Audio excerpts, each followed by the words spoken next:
এই শাওয়াল মাসের নির্ধারিত কিছু আমল আছে, সেই আমলগুলোর কথা বলে আমি পরবর্তী আলোচনার অংশের ভিতরে যেতে চাই। রমজানের পরে যে শাওয়াল মাস, এই শাওয়াল মাসের নির্দিষ্ট কিছু আমল রয়েছে, যে আমলগুলো ঈদের পর দিন থেকেই করা যায়।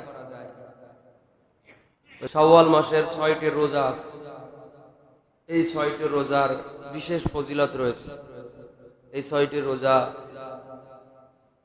রাসূল করিম সাল্লাল্লাহু আলাইহি ওয়াসাল্লাম ইরশাদ করেছেন, যে ব্যক্তি শাওয়াল মাসের 6টা রোজা রাখবে, আল্লাহ তাআলা তাকে পুরো বছর রোজা রাখার সওয়াব দান করবে।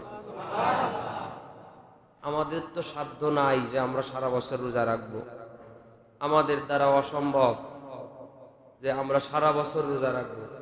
শাওয়ালের যে 6টা রোজা, শাওয়ালের যদি 6টা রোজা হয়, আর কোরআন শরীফে আল্লাহ তাআলা আয়াতের মধ্যে বলেন, মান জাআ বিল হাসানাতি ফালাহু আশরু আমসালিহা,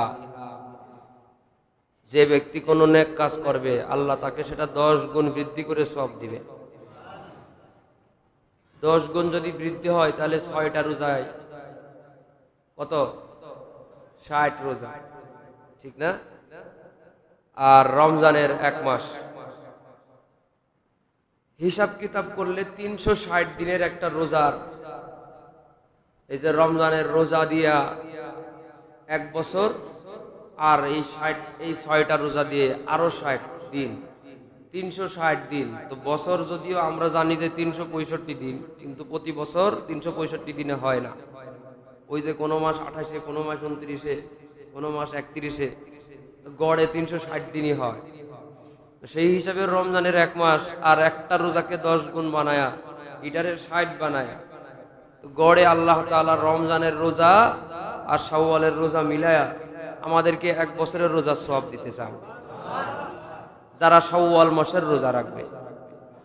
এবং শাওয়াল মাসের রোজাটা যে কোনো ভাবে রাখা যায়, ধারাবাহিক ভাবেও রাখা যায়, ধারাবাহিকতা বিচ্ছিন্ন করেও রাখা যায়। পুরা শাওয়াল মাসের ভিতরে যে কোনো 6টা দিন রোজা রাখলেই হবে। ভেঙে ভেঙে রাখলাম, আজকে একটা, আবার বিরতি নিলাম, আবার একটা, একটা বিরতি নিলাম, আবার, মানে কাজা রোজা যেভাবে যে ভেঙে ভেঙে আদায় করা যায় না, মানে কাফারার রোজা যেগুলা ভেঙে ভেঙে আদায় করা যায় না, ধারাবাহিকতা অবলম্বন করতে হয়। একাধারে 60টা, এই রোজা ওইরকম ধারাবাহিকতা রক্ষা করা জরুরি না। পুরা শাওয়াল মাস জুড়ে যে কোনো 6 দিন 6টা রোজা রাখলেই হয়ে যাবে তার আমল নামায়।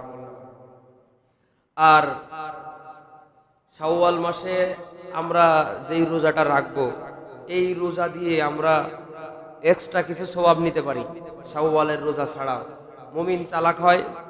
আর আমি তো নেকের ব্যবসার কথা বলি, যেই ব্যবসায় আমাদের নেকি বাড়ে। আবার সে আয়াত আজকে গলা লাগতেছে, কিন্তু হাল আদুল্লুকুম আলা তিজারাতিন তুনজিকুম মিন আযাবিন আলিম, যেটা ভেজাল ছড়াইছে।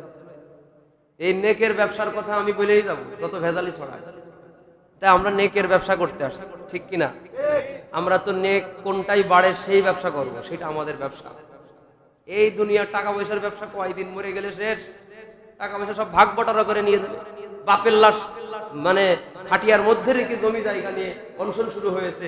জমির ফয়সালা না হলে বাপের লাশ কবরে যাবে না, আছে না? না, এই হলো ব্যবসা। এইসব টাকা পয়সার ব্যবসা নিয়ে চিন্তা করার টাইম নেই আমাদের। আমরা ব্যবসা করব নেকির ব্যবসা। কোন চিন্তা করলে, কোন কায়দায় ব্যবসা করলে নেক বাড়ে, সেই ব্যবসা আমাদের, ঠিক কিনা? শাওয়ালের রোজাটা যে রাখবো এই প্রচন্ড গরমের ভিতরে, শুধু শাওয়ালের রোজা রাখবো শাওয়ালের নিয়তে, মাঝখান দিয়ে আরো অনেকগুলো ফজিলত হয়ে যাবে। কেমনে? প্রত্যেক মাসে 3 দিন, মাঝখানের চাঁদের মাঝের 3 দিন, 14, 15, 16, এই 3 দিন রোজা রাখাটা প্রত্যেক মাসের একটা সুন্নাত রোজা আছে। আইয়ামে বীজের রোজা নবীজি রাখতেন।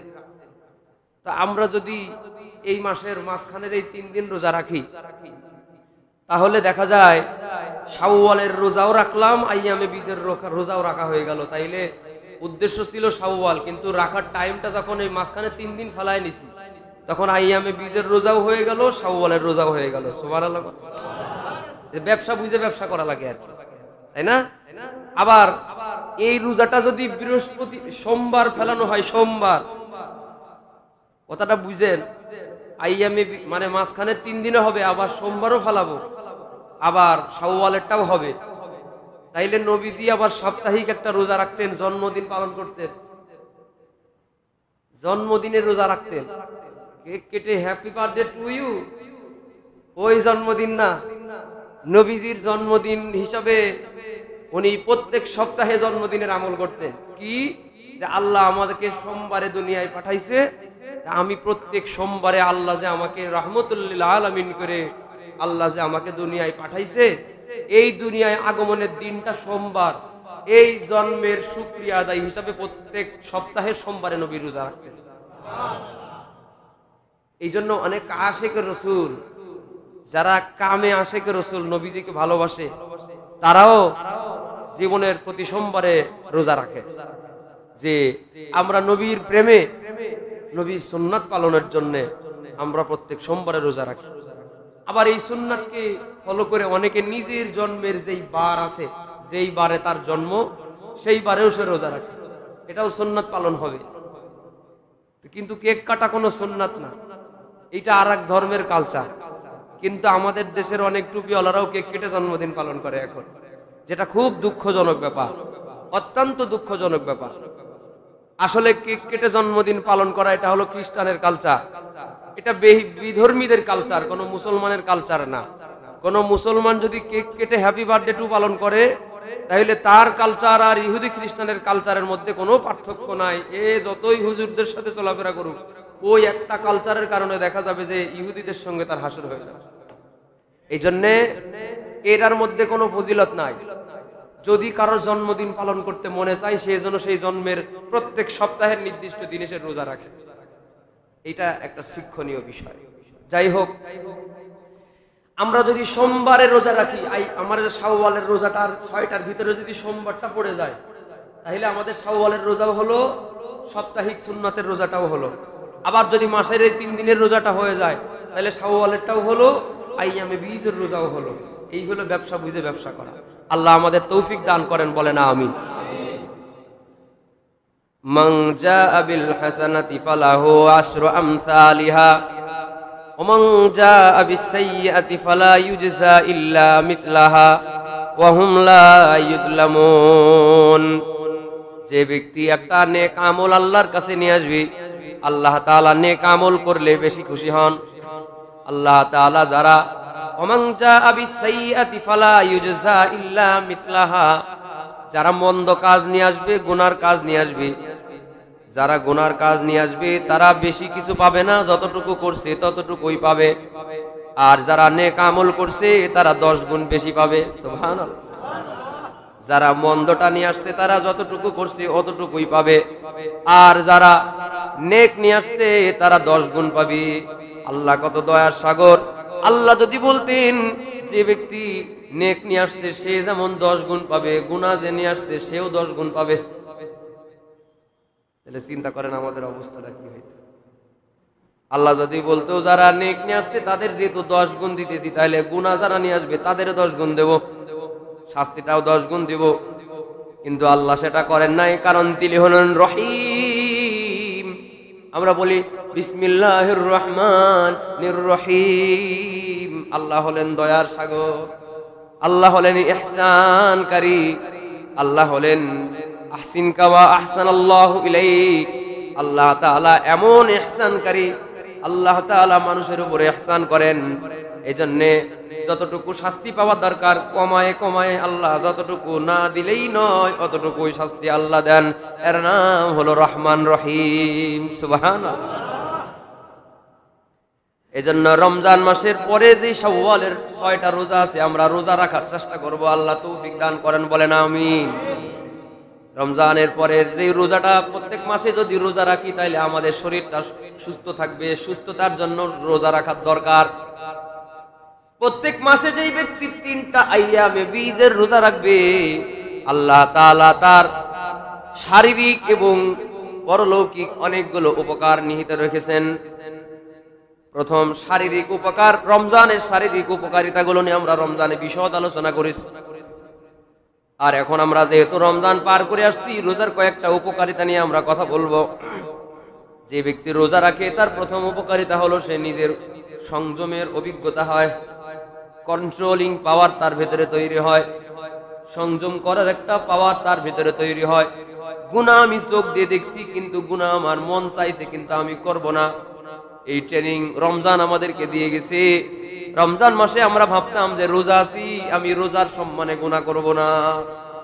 রোজার সম্মানে গুনাহ বর্জন করার যে প্রশিক্ষণ আমরা পেয়েছি, রোজার সম্মানে গুনাহ থেকে নিজের বিরত রাখার যে প্রশিক্ষণ আমরা পেয়েছি, এ রমজান ছাড়া অন্য সময় আমাদের যে কন্ট্রোলিং পাওয়ার ছিল না, রমজানে রোজা থাকার কারণে শয়তান বান্দা আছে এই চিন্তা কইরা আবার রমজান মাসে নেক করা লাগবে। আমি রোজা আছি, আমার রোজা নষ্ট হয়ে যাবে, রোজার মর্যাদা কমে যাবে, রোজার সম্মানে আমি গুনাহ করব না। এই যে শয়তান বান্দা এই সুযোগে আবার রোজার সম্মানে আমরা যে গুনাহ থেকে বিরত থাকলাম, মাঝখান দিয়ে আমাদের রোজা অবস্থার কারণে গুনাহ থেকে বিরত থাকার ট্রেনিংটা আমাদের হয়ে গেছে রোজার ওসিলায়। ট্রেনিংটা সারা বছর আমরা কাজে লাগাইব। এই জন্য রমজানের পরে আমাদের সব থেকে বড় প্রশিক্ষণ হলো, সব থেকে বড় সবক হলো, রমজান মাসে যেমন গুনাহ মুক্ত ছিলাম, রমজান আমাদের শিখায় দিয়ে গেছে বছরের বাকি সময় আমরা গুনাহ মুক্ত থাকবো ইনশাআল্লাহ। বলেন, রমজান আমাদের শিক্ষা দিল যে তুমি সংযমী হও, পরহেজ থাকো, বিরত থাকো। এই শিক্ষাটা আমরা সারা বছর কাজে লাগাবো। রমজানের 1 মাস আমাদের ট্রেনিং সেন্টার, 1 মাস আমাদের পাপ বর্জন করা ট্রেনিং দিয়েছে। এই ট্রেনিংটা আমাদের সারা বছরের বাকি 11 মাসে কাজে লাগাতে হবে। রমজানের 1 মাস আমাদের চোখের হেফাজত করা শিখাইছে। চোখ দ্বারা গুনাহ করতে মনে চাইলেও করব না, কারণ আল্লাহ তাআলা বলেন, اليوم نختم على أفواههم وتكلمنا أيديهم وتشهد أرجلهم بما كانوا يكسبون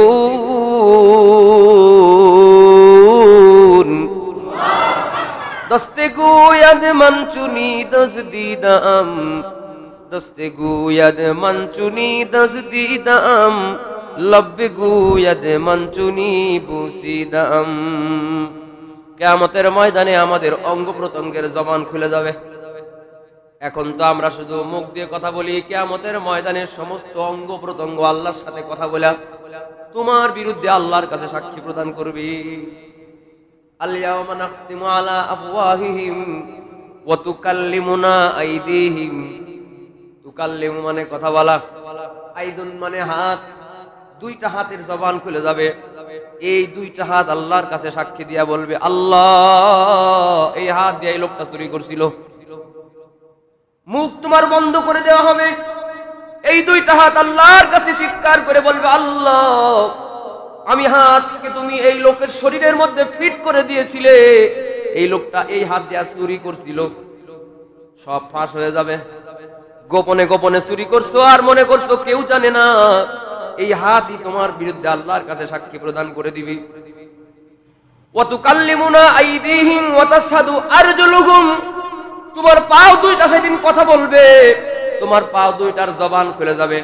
পাও 2টা আল্লাহর কাছে ফরিয়াদ করে করে বলবে, আল্লাহ আমি পাও দিয়া হেঁটে হেঁটে ঈদের পরে সারা রমজান মাস ইবাদত করে ঈদের নামাজের পরে এই পাও দিয়া হেঁটে হেঁটে গানের আসরে গেছিল। এই পাও 2টার জবান খুলে যাবে। পাও বলবে, আল্লাহ এই পাও দিয়া হেঁটে হেঁটে এই লোক। পয়লা বৈশাখ গেছে নাকি কয়দিন আগে? পয়লা বৈশাখ গেছে। বৈশাখী মেলা হইতেছে কোথাও, বিভিন্ন জায়গায় হইতেছে। পাও সাক্ষী দিবে আল্লাহর কাছে। পাও যারা যারা যায় ওইসব জায়গায়, শুধু এইটা না, বাংলাদেশে বহুত জায়গায় মেলা হইতেছে, আমার এলাকায় হইতেছে। যত মেলা আছে মেলাওয়ালা, এই মেলাওয়ালারা সব নজর ইবনে হারেসের দলের লোক। এই মেলাওয়ালা হলো আবু জেহেলের দলের লোক। এই মেলাওয়ালারা হলো ফেরাউনের নমরুদের দলের লোক। এই পাও 2টা আল্লাহর কাছে সাক্ষী দিয়ে বলে দিবে, এরা নাচন গান করতে আর আনন্দ উল্লাস করতে, সময় অপচয় করতে, অশ্লীলতা করতে, কনসার্ট দেখতে এই নাচের আসরে, এই মেলার আসলে গিয়েছিল। হ্যাঁ, নমরুদ মেলা করছিল, আবার নজর ইবনে হারেস মেলা করছিল মুহাম্মদুর রাসূলুল্লাহর বিরুদ্ধে। মনে রাখা লাগবে, এই মেলাওয়ালারা ওই মেলাওয়ালাদের সঙ্গে মিলে মিশে একসাথে জাহান্নামে চলে যাবে। ওয়া তাশহাদু আরজুলুহুম বিমা কানু ইয়াকসিবুন। পাও দুইটার জবান খুলে যাবে। যারা মেলায় যান, যারা গানের কনসার্টে যান, 1 মাস রোজা থেকে তোমার গান করতে মন চাইতেছে। 1 মাস রোজা থেকে 1 মাস দাঁড়ায় দাঁড়ায় তারাবির নামাজ পড়ে 1 মাস কষ্ট করে না খেয়ে নেকের পাল্লা ভারী করার পরে এখন যার আবার ওই পাল্লাটা হালকা বানাইতে মনে চায়। শয়তান তো ছাড়া ছিল না, বান্দা ছিল। ওই বান্দা শয়তান ছাড়া পাওয়ার পরে সবগুলোর ঘাড়ে এসে চড়ে বসছে। এবার বলে পাল্লায় যা নেক আছে সব নামানো লাগবে। রমজান মাসে তো ধোঁকা দিয়ে তোর রোজার থেকে বিরত রাখতে পারি নাই, তোরে ধোঁকা দিয়ে নামাজ থেকে বিরত রাখতে পারি নাই, তোরে ধোঁকা দিয়ে গুনাহ করাইতে পারি নাই। এখন রমজানের পরে আসছি কাজা আদায় করব। শয়তান তার ধোঁকা দেওয়ার কাজা আদায় করে। রমজান মাসে তোমারে ভালো কাজ থেকে বিরত রাখতে পারে নাই, এবার রমজানের পরে এসে বলে নেক আছে যতক্ষণ, বড় শয়তানি তোরে দিয়ে করবো ততক্ষণ। ঠিক কিনা? তোর আমল নামায় নেক আছে যতক্ষণ, বড় শয়তানিটা তোরে দিয়ে করাবো ততক্ষণ। এই জন্য দেখা যায় ঈদের পরে শয়তানি বেড়ে যায় মানুষের। কথা কি ঠিক? সারা বছর এত শয়তানি করে না, ঈদের পরে যতটা শয়তানি করে। পিকআপ ভাড়া করে পিকআপের উপরে বক্স নিয়ে নাচুন কাঁদুন করে, পিকআপের উপরে নাচানাচি করে, কি পাই এটা আমার জানা নাই।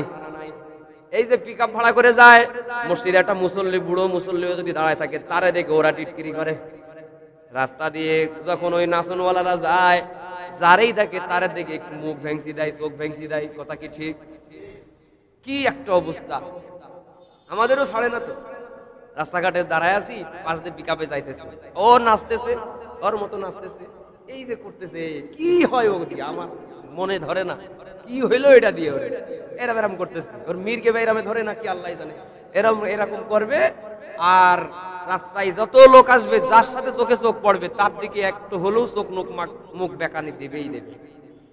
তার মানে বোঝা গেল শয়তান সরাসরি ওর ঘাড়ে বসে আছে, যে কারণে সারা বছর এই নাচন কুদন করবে না। কি দরকার আছে এই অভাবের টাইমে, দ্রব্যমূল্যের ঊর্ধ্বগতির টাইমে, মানুষের ভাত চাল কেনার মতো সাধ্য নাই, এই টাইমে তুমি মাইক বাড়া করে গান বাজনা করে বেড়াও, যার কোনো লাভ নাই, যার কোনো ফায়দা নাই।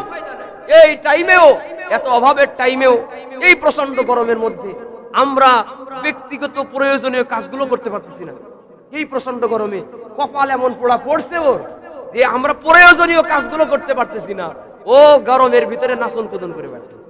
বোঝা গেল শয়তান ওর মাথার উপরে বসে গেছে, ওরে কাজা আদায় করাবে, গুনার কাজা আদায় করাবে। নেক যা আছে একেবারে ফকির বানায় দেবে ওরে।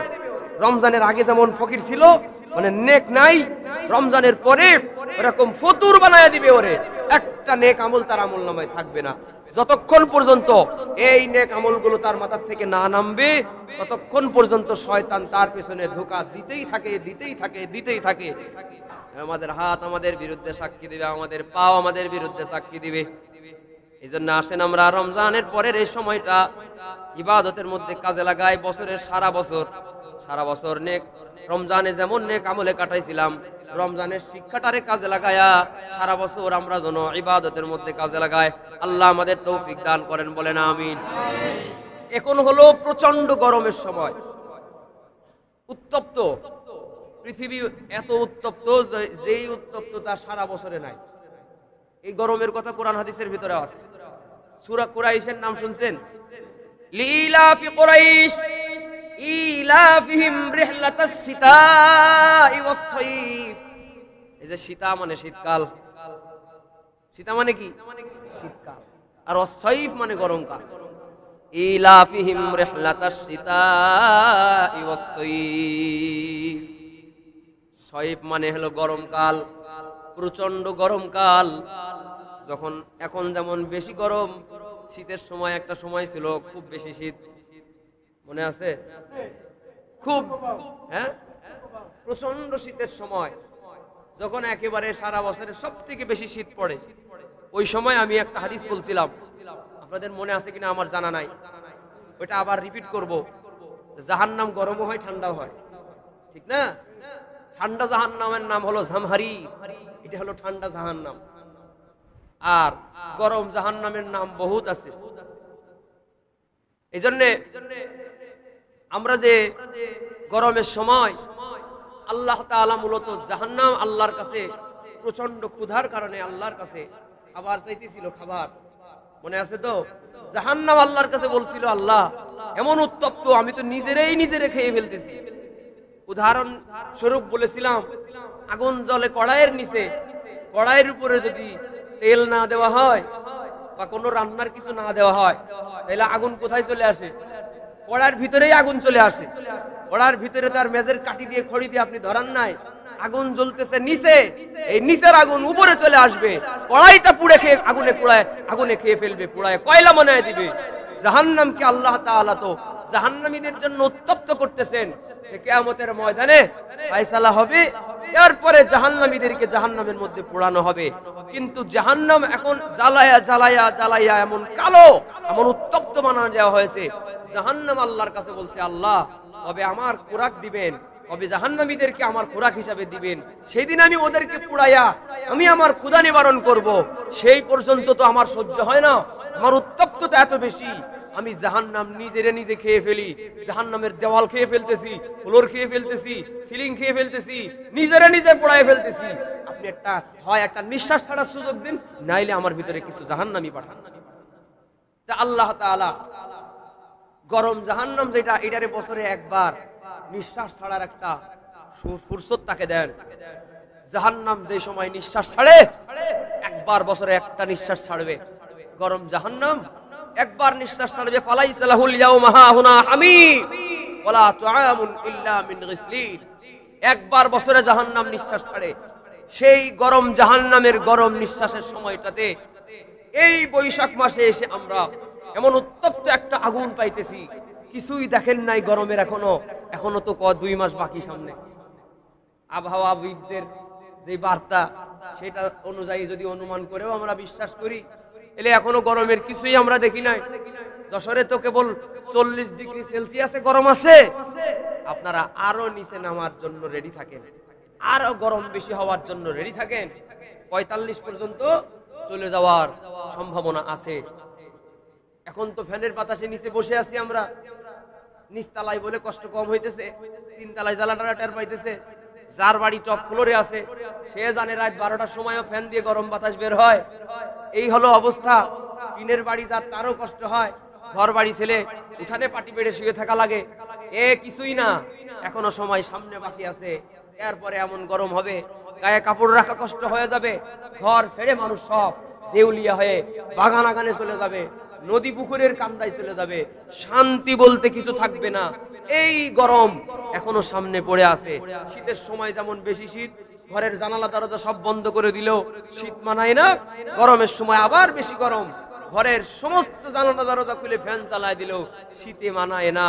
এসি আর কয়জনে কিনবে, সবার তো সাধ্য নাই। এই হলো পৃথিবী আমাদের বসবাসের অনুপযোগী হয়ে যাচ্ছে। পৃথিবী আমাদের বসবাসের অনুপযোগী। শীতকালে ঠান্ডা জাহান্নাম জামহারির উনি নিঃশ্বাস ছাড়ে, আর গরমকালে এই গরম জাহান্নামের নিঃশ্বাস ছাড়ে। এই গরম আর ঠান্ডার কারণে আমরা দুনিয়ায় শেষ হয়ে যাচ্ছি। এখন কথা হলো, এটা কেন হয়? এটা কেন করে? জাহান্নাম কেন গরম হয়, কেন ঠান্ডা হয়? আমাদের এত কষ্ট দেওয়ার দরকার ঠিক না? আমাদের এত কষ্ট দেওয়ার দরকার কি? একটা নমুনা আল্লাহ আমাদেরকে দেখাইছে। আমরা যে জাহান্নামে যাব বা জান্নাতে যাব, ফয়সালা যেটা আল্লাহ করে, এই জাহান্নামটা কেমন একটা নমুনা আগুন আর গরম দিয়ে আল্লাহ আমাদের দেখাই দিয়েছে। আগুন মানুষের প্রয়োজনীয় একটা জিনিস, পানি যেমন মানুষের প্রয়োজনীয় একটা জিনিস, আগুনও কিন্তু মানুষের প্রয়োজনীয় একটা জিনিস। আগুন ছাড়া একদিনও আমাদের চলবে না। চলবে? আগুন ছাড়া একদিনও আমাদের চলবে না। ভাত রান্না করতে আগুন লাগে, পানি গরম করতে আগুন লাগে, তরকারি রান্না করতে আগুন লাগে, পায়েস খাইতে আগুন লাগে, রেস্টুরেন্টে যাবেন গ্রিল কাবাব খাবেন আগুন লাগবে, ঠিক না? পার্টি দিবেন, যাই রান্না করেন, আগুন ছাড়া কিন্তু হবে না, গরম ছাড়া হবে না। আগুন আর গরম ছাড়া গাড়িও চলে না, আগুন আর গরম ছাড়া মানুষও চলে না, খাবার দাবারও হয় না। গরম জিনিস, আগুন জিনিসটা মানুষের প্রয়োজনীয় জিনিস। এত প্রয়োজনীয় জিনিস, আগুন আমাদের মানুষের বন্ধুর মতো কাজ করে। পানি যেমন প্রয়োজনীয় জিনিস, পাতার যেমন প্রয়োজনীয় জিনিস, আগুনও তেমন একটা প্রয়োজনীয় জিনিস। কিন্তু পানির মধ্যে আমরা হাত দিতে পারি, আগুনের মধ্যে একটু হাত দিয়েন, হবে? পানিও প্রয়োজনীয় জিনিস, বাতাসও প্রয়োজনীয় জিনিস, আগুনও প্রয়োজনীয় জিনিস, কিন্তু পানির মধ্যে হাত দিতে পারি, আগুনের মধ্যে হাত দিতে পারি না। বাতাস গায়ে লাগাইতে পারি, কিন্তু আগুন গায়ে লাগাইতে পারি না। যদি আমরা মনে করি আগুন আমাদের এত উপকারী জিনিস, পানি যেমন উপকারী জিনিস, গায়ে লাগায় গোসল করি, বাতাস উপকারিতা জিনিস, গরমের দিন জামা কাপড় খুলে ফ্যানের নিচে বাতাস গায়ে লাগায়, তাহলে একটু চিন্তা করে দেখেন তো শীতকালে আমরা অন্তত আগুন গায়ে লাগায় শুয়ে থাকি, হবে? হবে না। এটা উপকারী জিনিস, ওদেরও উপকারী জিনিস, কিন্তু আগুন গায়ে লাগানো যাবে না। আগুন মূলত জাহান্নামের শাস্তি দেওয়ার জিনিস, আগুন মূলত জাহান্নামের শাস্তি দেওয়া জিনিস। এজন্য এগুলাকে আল্লাহ মানুষের প্রয়োজনীয় কাজে লাগায়া এই আগুনকে আল্লাহ তাআলা আবার বলে শিখায়া দিয়েছেন। আগুন দুনিয়ায় যখন মানুষদেরকে শাস্তি দেয় তখন হুজুরও দেখে না, খেজুরও দেখে না, ইমামও দেখে না, মুসল্লিও দেখে না। আগুনের মধ্যে যদি হুজুর হাত দেয় তাও পড়বে, মুসল্লি হাত দেয় তাও পড়বে, নামাজি হাত দেয় তাও পড়বে, বেনামাজি হাত দেয় তাও পড়বে। এটা হলো দুনিয়ার আগুন। দুনিয়ার আগুন কোনো মানুষ চেনে না। নির্দিষ্ট বিকল্প কোনো পৃথিবীর নিয়মের বিপরীতে আল্লাহ তাআলা যদি ইব্রাহিম খলিলুল্লাহর মতো কোনো ঘটনা বিপরীত না ঘটায়, এছাড়া সাধারণভাবে আগুন কোনো মানুষ চিনে না। আগুন সামনে যে আসবে তাড়ায় পোড়ায় মারবে। এটা হলো দুনিয়ার আগুনের রূপ, আগুনের দুনিয়ার রূপ। কিন্তু কিয়ামতে আগুনের রূপ এরকম নয়। কিয়ামতের ময়দানে আগুন পাপিষ্ঠকে পোড়াবে, নেককারের কাছেও যাবে না, বরং নেককার ব্যক্তি আগুনের কাছে গেলে আগুন ঠান্ডা হয়ে যাবে। সুবহানাল্লাহ।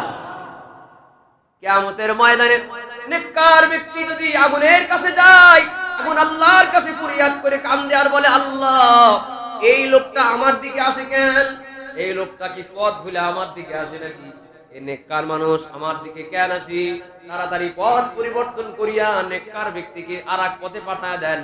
কারণ ও নেককার ব্যক্তি জান্নাতের ফায়সালাওয়ালা ব্যক্তি, ওর গায়ে আমার আগুন লাগানো হারাম। এজন্য ও নেককার ব্যক্তি যদি আমার কাছে আসে, প্রয়োজনে আমার আগুন নিভাইয়া দেওয়া লাগবে, তবু নেককারের শরীরে আগুনের তাপ পর্যন্ত লাগানো যাবে না। তিন শ্রেণীর মানুষ দিয়ে জাহান্নাম উদ্বোধন করা হবে। কয় শ্রেণী? তিন শ্রেণীর মানুষের তালিকায় যদি নিজের নাম থাকে তাহলে আজকে নাম কেটে দিবেন, নিজে নিজে নাম কেটে দিবেন যে এই শ্রেণীর না খাতায় আমার নাম আছে। এই গরম সহ্য করতে পারি না তো তিন শ্রেণীর তালিকায় যার নাম আছে সে চিন্তা করেন জাহান্নামের গরমটা কেমনে সহ্য করে। আমরা তো এই গরম সহ্য করতে পারি না। আরে আল্লাহ তো এই গরমের উত্তপ্ততা বাড়াইয়া আমাদেরকে শিক্ষা দিতেছে যে এই গরম যদি সহ্য করতে পারো, এই বৈশাখ মাসের গরম যদি সহ্য করতে পারো, তাইলে কবরের জাহান্নামের আজম সহ্য করার মতো ক্ষমতা তোমার থাকতে পারে বলে ধরে নেওয়া যাবে। এই গরমে ফ্যান না দিয়া গরমের ভিতরে দাঁড়াইয়া যদি 1 ঘন্টা থাকতে পারো, বোঝা যাবে তোমার শরীরে মানুষের কিছু নাই, অন্য কিছু। পারা যাবে? বলেন পারা যাবে। তিনটা শ্রেণীর মানুষ দিয়া জাহান্নাম উৎপাদন করা হবে। একটার মধ্যে প্রথম শ্রেণী হলো যারা লোক দেখানো শহীদ। আমাদের দেশে বিভিন্ন সময় হিন্দুদের নামের শুরুতেও শহীদ নাম লেখা আমি দেখছি। বিভিন্ন স্থাপনায় গিয়ে দেখি শহীদদের নামের তালিকা, ওই জায়গায় হিন্দুর নামের সাথেও শহীদ লাগানো আছে। এটা আমাদের একটা না জানার কারণে হোক আর জেনে গোয়ারগিরি করাই হোক, যেমনে হোক, হিন্দু আবার শহীদ হবে কেমনে? সে তার ধর্মের পরিভাষা দিয়ে কিছুটা লাগাইতে পারে।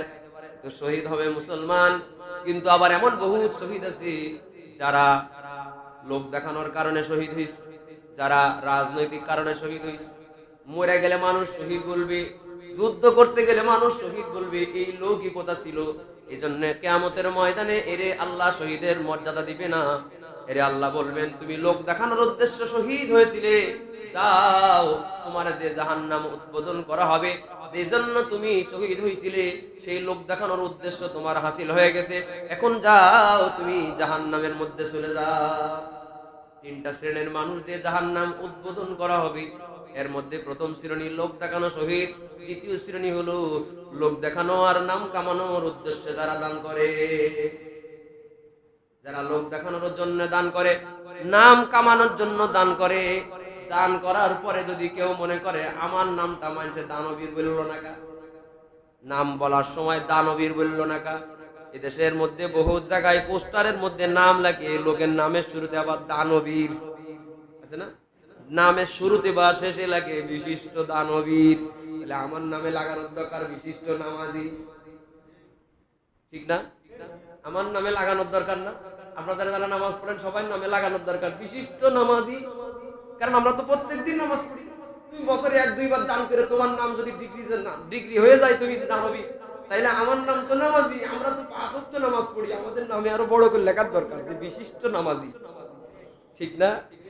আশরাফ আলী থানভী রহমতুল্লাহ আলাইহি ট্রেনে করে সফর করতেছে, তুই তো বক্তা ছিল, ট্রেনে করে সফর করতেছে, পাশে এক মুসলমান ভাই আছে, তা জিজ্ঞাসা করতেছে ভাই আপনার নাম কি? বলছে আমার নাম হাজী আলাউদ্দিন। উদাহরণস্বরূপ নামটা বললাম, নাম অন্যটা হতে পারে, তো হাজী শব্দ দিয়ে বলছি আমার নাম হাজী আলাউদ্দিন। এবার উনি বলছে হুজুর আপনার নাম কি? বলছে আমার নাম নামাজি আশরাফ আলী। ঠিক আছে না? উনি হলো হাজী আলাউদ্দিন, তা আমি নামাজি আশরাফ আলী। রে এই লোক বলছে হুজুর বহুত রকম নাম শুনছি, নামাজি আশরাফ আলী এই নাম তো জীবনে শুনি নাই, আপনার এই লকব কে দিল?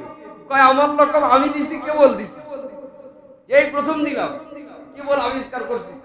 ওই কেন? কই যে আপনি হজ করছেন কয়বার? কই বছর জীবনে একবার করছি হুজুর, পায়ে হেঁটে আল্লাহর দয়ায় একবার হজ করছি। কই তুমি একবার হজ করে যদি তোমার নামের শুরুতে হাজি বসে, আমি প্রত্যেকদিন 6-7 ওয়াক্ত নামাজ পড়ি। আরে প্রত্যেকদিন 6-7 ওয়াক্ত নামাজ পড়ি, কোন দিন 10 ওয়াক্ত নামাজ পড়ি। আমার নামে তো নামাজি আগে লাগানোর দরকার, আমার ভুল হয়েছে এই জন্য আজকে আমার নাম না হাজি আর তোমার নাম হাজি।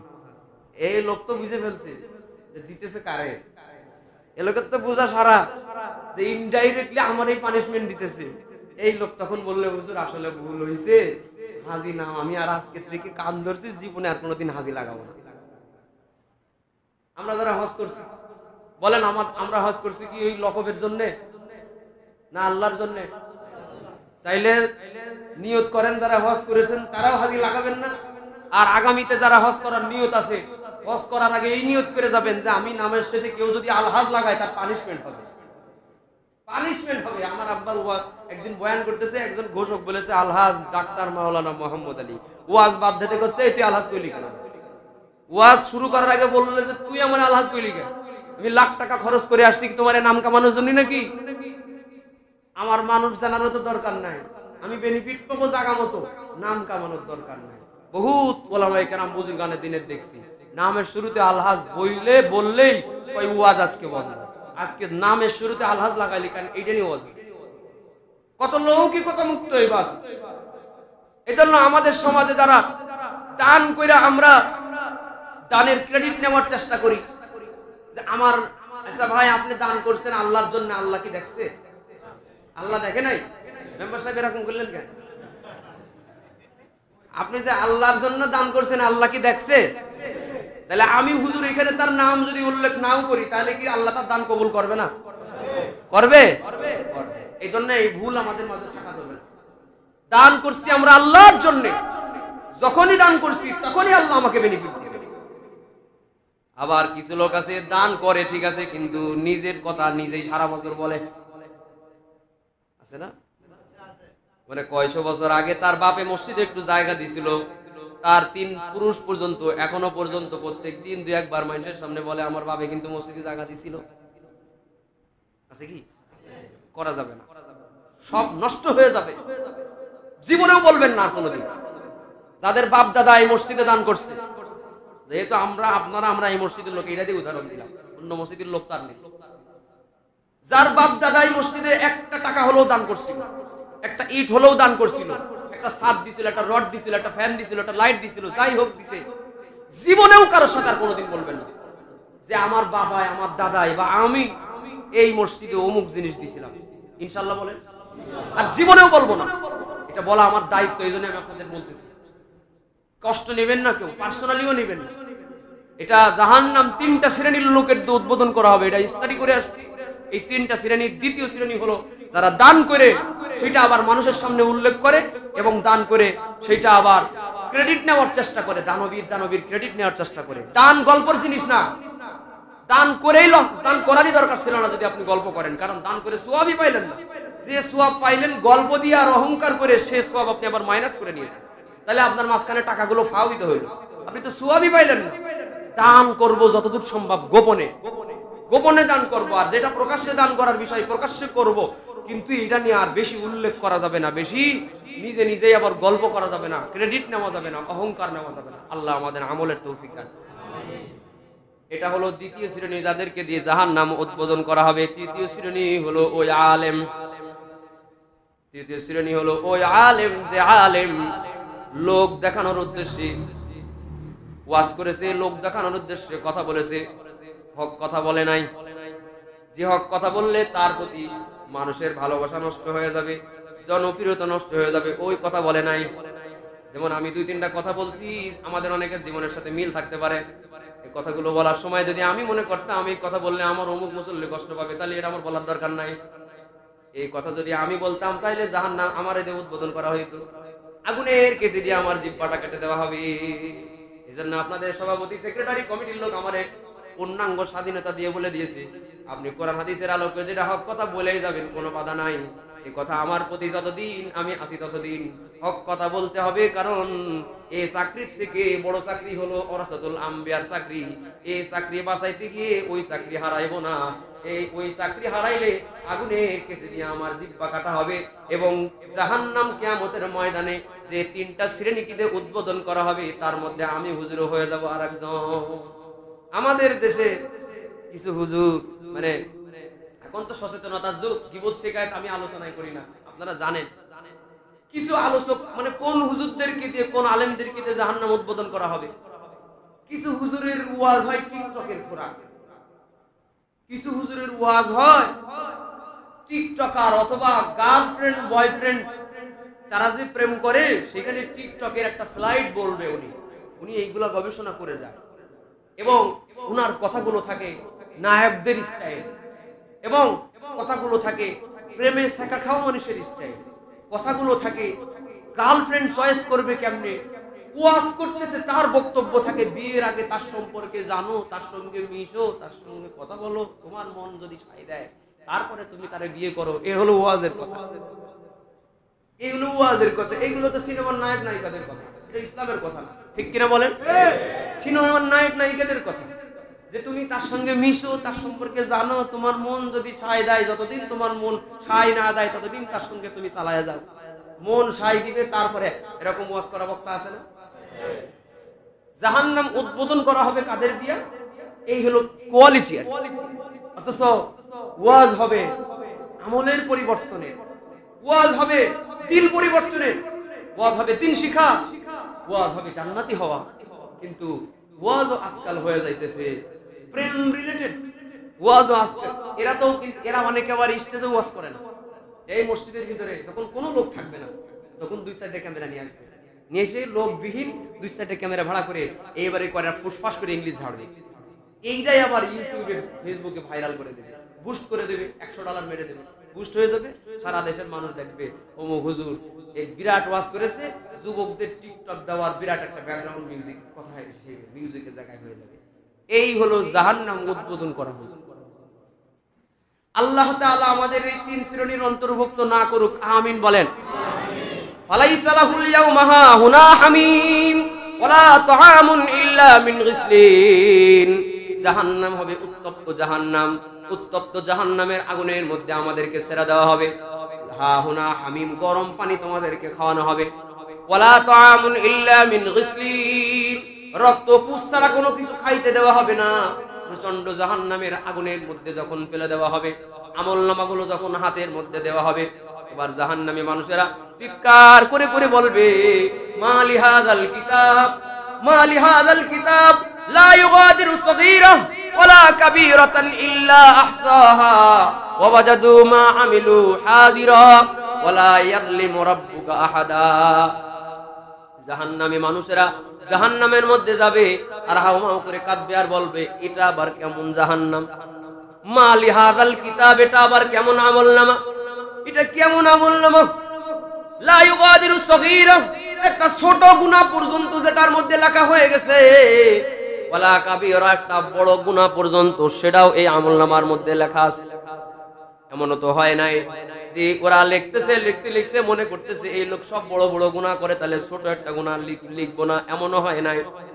এই লোক দেখে গোপনে গোপনে রাস্তায় চলতে গিয়া রানিং গাড়িতে থাকা অবস্থায় এক নজরের জন্য ইচ্ছাকৃত ভাবে এক বেগানা নারীর প্রতি একবার একটু তাকাইছিলাম, ওইটাও আমার আমলনামার মধ্যে লেখা আছে।